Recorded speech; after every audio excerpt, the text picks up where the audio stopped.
Bonjour à tous, bienvenue pour la seconde édition des rendez-vous éco-responsables dédiés au secteur du sport et du bien-être.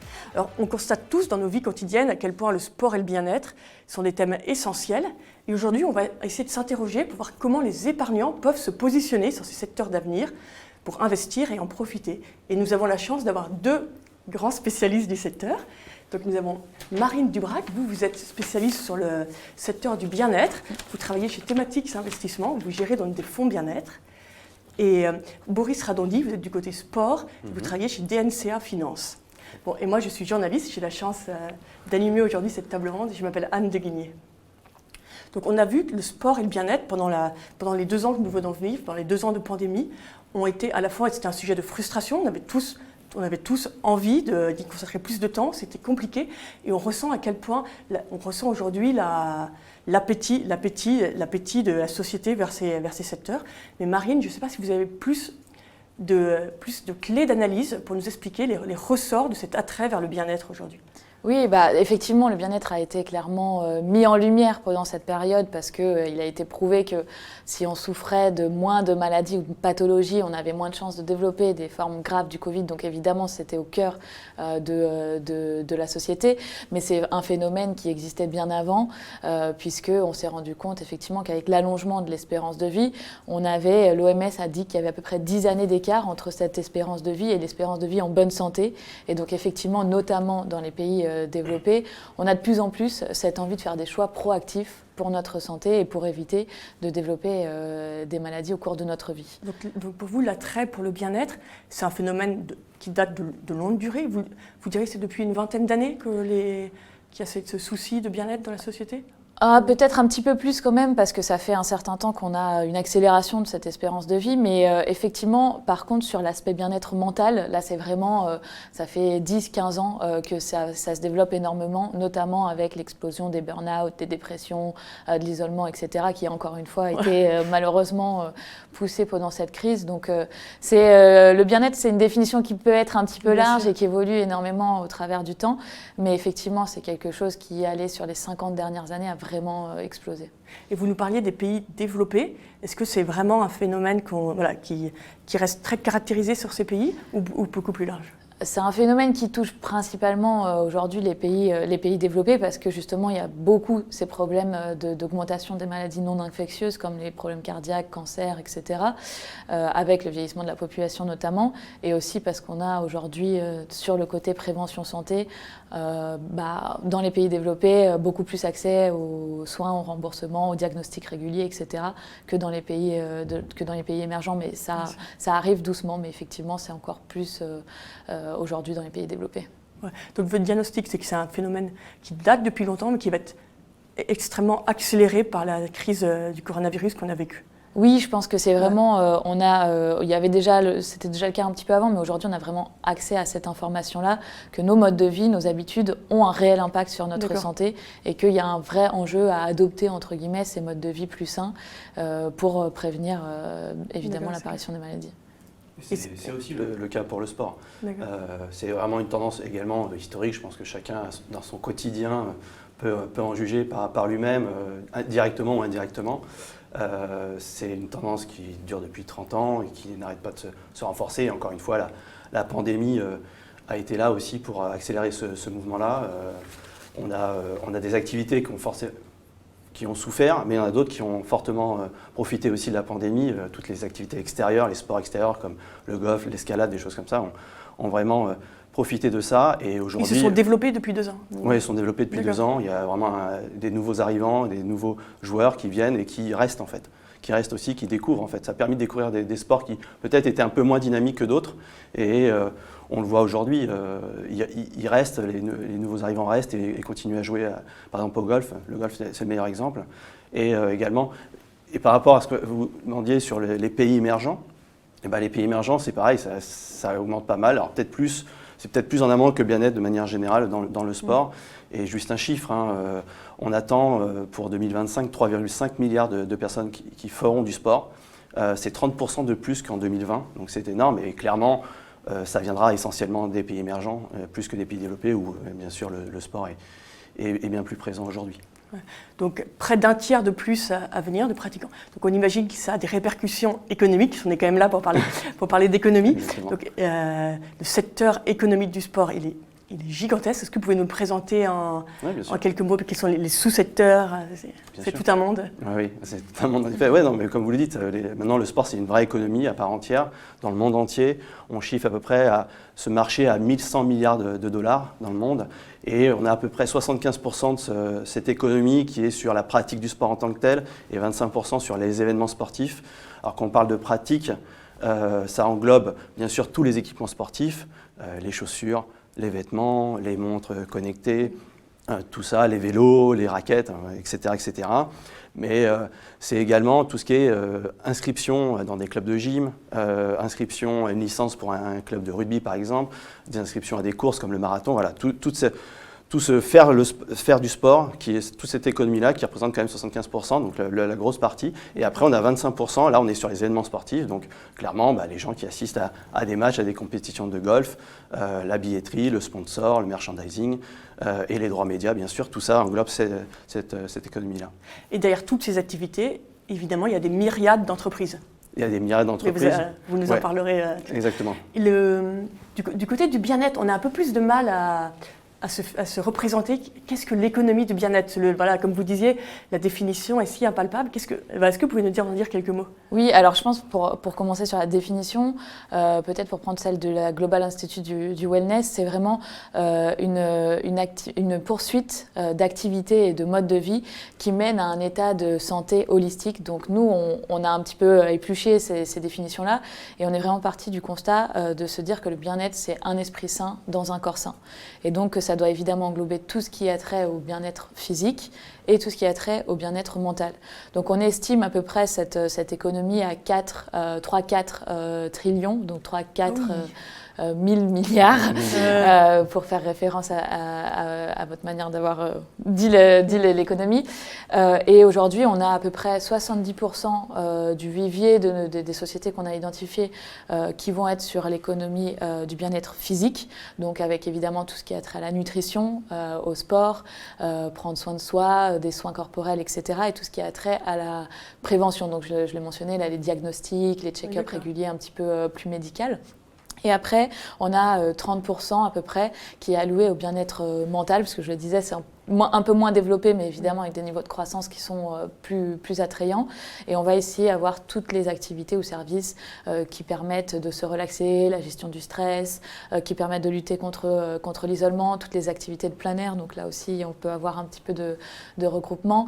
Donc voilà, c'est tout ce qui est aussi éducation, vie professionnelle épanouie, donc tout ce qui a trait vraiment au bien-être mental.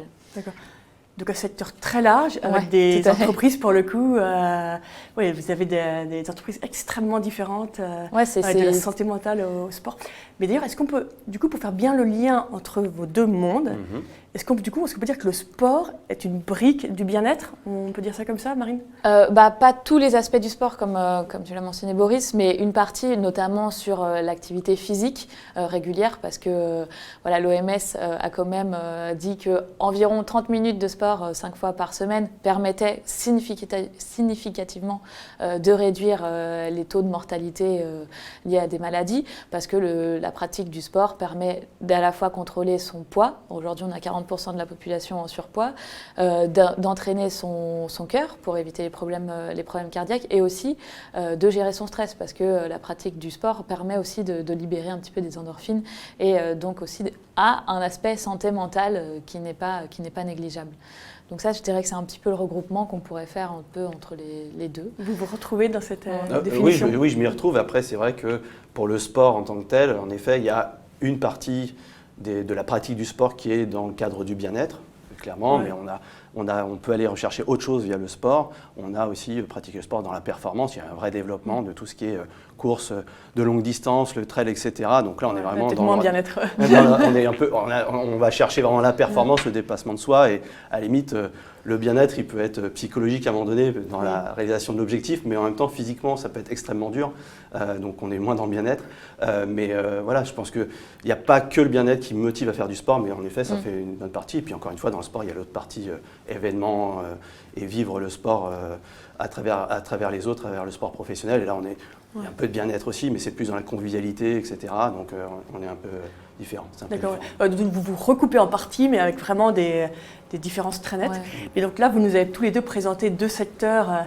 On comprend qu'ils sont avec énormément de potentiel, et voilà, on comprend que ces prochaines années ont plein développement. Et du coup, peut-être qu'on peut, parce qu'on est quand même là aussi pour parler d'épargne, arriver sur le cœur de notre sujet. Du coup, qu'est-ce que vous conseillez parce que là, voilà, on parle d'événements sportifs, de bien-être mental, mais concrètement, pour un épargnant, comment on peut faire, comment on peut investir, si on va investir dans ces secteurs? Je ne sais pas, Boris, qu'est-ce que vous conseillez?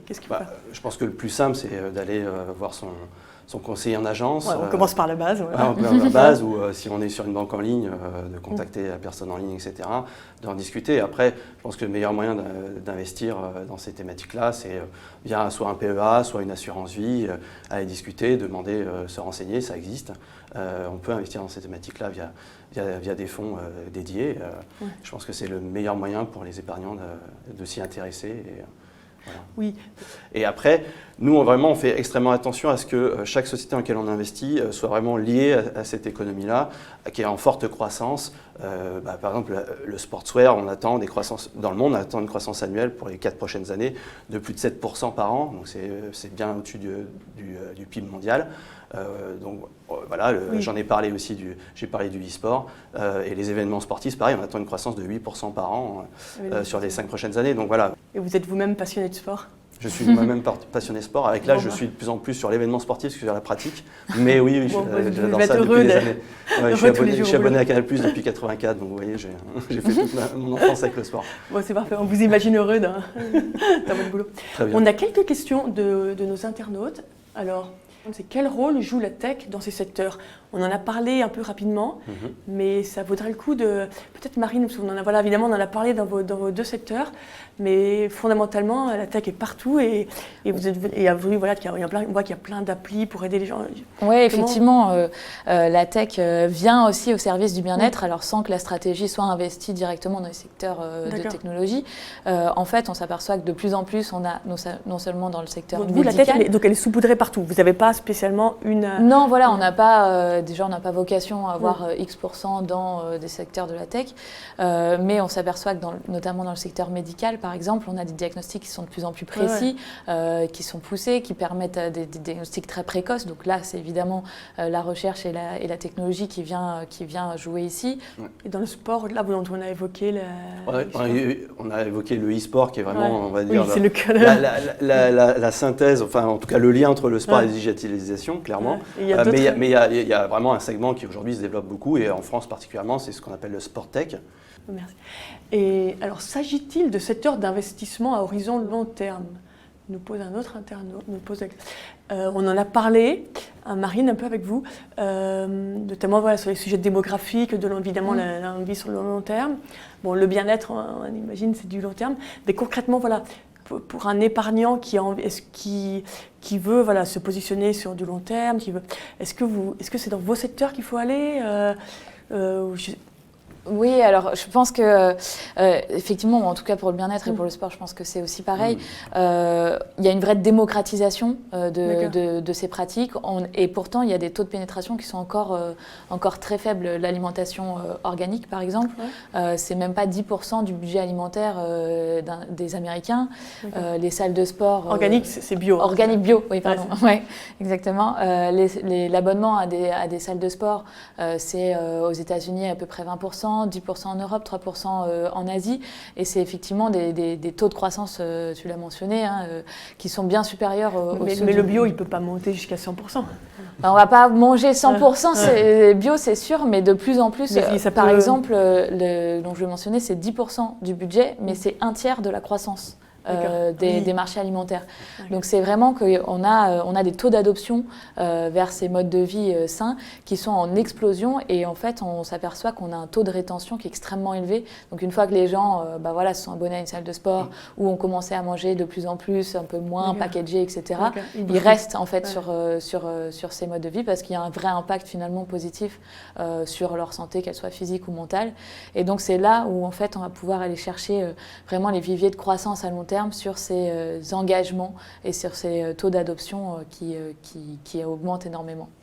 Bon, et le sport, c'est pareil, c'est pas que les JO qui non, motivent. Non, clairement, la notion de long terme, elle est importante, aussi bien dans le fait qu'en effet, on a des perspectives long terme pour ces économies-là qui sont vraiment porteuses. Et je pense que aussi les épargnants doivent s'inscrire aussi dans cette idée de long terme. C'est-à-dire que quand on va investir dans une thématique comme ça, on s'inscrit sur le long terme. Ce que je veux dire, on n'est pas là pour 2 ans. On n'est pas là pour 2 ans, on n'est pas là pour 1 an, et on est là pour 5 ans minimum. Enfin, on le dit légalement, mais clairement, pour ces thématiques-là, c'est vrai, on est là pour 5 ans, on est là pour 10 ans. D'accord. C'est pas pour faire un coup, venir... Non, complètement. Non. Ouais. Et les tendances du sport dans 5 ans, 10 ans, vous arrivez, parce aujourd'hui, vous êtes assez carré, vous arrivez à les voir J'ai donné quelques exemples tout à l'heure sur 4-5 ans, oui, clairement, on les voit, toutes les études le montrent. Sur 10 ans, clairement, on a aujourd'hui 2 zones qui sont à peu près matures et encore qui sont l'Europe et les États-Unis, mais après on a toute la partie émergente, comme on le disait, la pénétration est très faible, les gens ne sont pas encore initiés à ça, ça vient au fur et à mesure. C'est vrai que plus il y aura de compétition également dans ces pays-là, plus les gens vont en prendre conscience. Je pense que le Covid aussi va être là aussi pour motiver les gouvernements à pousser les gens à faire du sport. Par exemple, le gouvernement chinois, lui, il s'est donné un objectif d'atteindre en 2025 une progression de l'industrie du sport en Chine, une progression de plus de 40%. Donc voilà, il y a des gouvernements qui vraiment poussent, qui sont vraiment acteurs maintenant et de plus en plus, et je pense que la pays émergent, ça va arriver. Donc je pense qu'on est à 5 ans, on a une vraie visibilité, en tout cas toutes les études le montrent, de forte croissance, et à 10 ans, il n'y a aucune raison que ça s'arrête. Ouais, c'est intéressant ça, justement, cet aspect sur les initiatives de la part des gouvernements. On le voit aussi là pour le coup, notamment dans les pays développés, sur de plus en plus d'initiatives de prévention santé, pour aller sur le thème un peu du bien-être. En fait, les États se mettent à faire des remboursements, ou des check-up gratuits pour les diagnostics cancer du sein, etc. À taxer davantage les produits sucrés, salés, à mettre en place éventuellement des remboursements de salles de sport via les mutuelles, etc. En France, on dit que ça fait des années on dit qu'il n'y a pas assez de prévention. Voilà, et en fait, de plus en plus, parce qu'effectivement, avec le vieillissement de la population, les budgets sécurité sociale explosent, et donc les États sont bien conscients qu'il faut essayer de changer la trajectoire de ces budgets-là, avec justement plus de prévention, parce que par exemple, dans le cancer du sein notamment, s'il est pris très, très tôt, en fait, on a très très peu de chances de développer une forme grave. Et donc d'en mourir en fait. Et donc du coup, c'est extrêmement important ces initiatives qui sont faites de la part des gouvernements aussi. D'accord. Dernière question, là vous allez essayer de nous donner chacun. La question c'est, y a-t-il des sous-secteurs en particulier qui performent mieux ou sont plus prometteurs? Vous avez évoqué l'un et l'autre quelques sous-secteurs qui vous plaisaient particulièrement, mais peut-être pour résumer, est-ce que vous pourriez nous en donner chacun 2 ou 3? Moi j'en ai déjà oui, parlé, vous avez. Mais bon, non, mais voilà, vraiment pour bien mettre bien au carré. On peut refaire une synthèse. Je pense que on va dire à plus court terme, le secteur qui se porte vraiment bien aujourd'hui, c'est tout ce qui est en extérieur, sport en extérieur, ce qu'on appelle l'outdoor. Là, tout ce qui est lié à ça, ça marche extrêmement bien et ça va continuer. C'est-à-dire que clairement, la pandémie a boosté ce secteur-là, mais on le voit, ça continue. Pour avoir un vélo aujourd'hui, il faut attendre 6 mois, 9 mois, 1 an. Et les gens ne se retirent pas de la file et attendent ça. Donc le golf, on voit qu'encore une fois, les gens pratiquent, ont découvert et continuent à pratiquer, etc. Donc je pense que pour cette année et pour l'année prochaine, vraiment l'outdoor, je pense que ça va continuer à être vraiment porteur. Et après, pour le long terme, le e-sport, c'est vraiment, il y a deux marchés de niche qui sont vraiment de niche en termes de taille. Il y a le e-sport et il y a ce que j'ai appelé le sport tech. Là, pour donner une idée, le sport tech, on attend un marché à 40 milliards de dollars seulement. Je vous rappelle que j'ai dit 1100 milliards en tout, donc 40 milliards, c'est vraiment tout petit d'ici 2026. Mais on a des croissances à 17% par an. Donc voilà, il y a vraiment des segments qui sont en train de se développer au sein de l'économie du sport qui sont vraiment intéressants. Et moi, je pense que, à court terme, effectivement, au vu du contexte économique et des conditions de marché actuelles, le côté un petit peu défensif du bien-être via notamment la nutrition ou la santé va permettre en fait de naviguer dans cette période et apporte clairement de la résilience à la stratégie. Mais à long terme, encore une fois, on va aller chercher là où il y a beaucoup plus de croissance, donc potentiellement tout ce qui a trait au bien-être mental, où il y a vraiment des taux de croissance entre 10-20% par an. Parce que c'est un sujet qui vient sur la table qui est venu sur la table il n'y a pas très longtemps. D'accord. Donc vous êtes parfaits, tous les deux, court terme, long terme, tout est calme. Mais écoutez, un grand merci à vous deux pour vos explications. C'était très clair. Et merci beaucoup à vous tous qui nous avez suivis. Et je vous dis rendez-vous à une prochaine édition des Rendez-vous éco-responsables. Merci. Merci.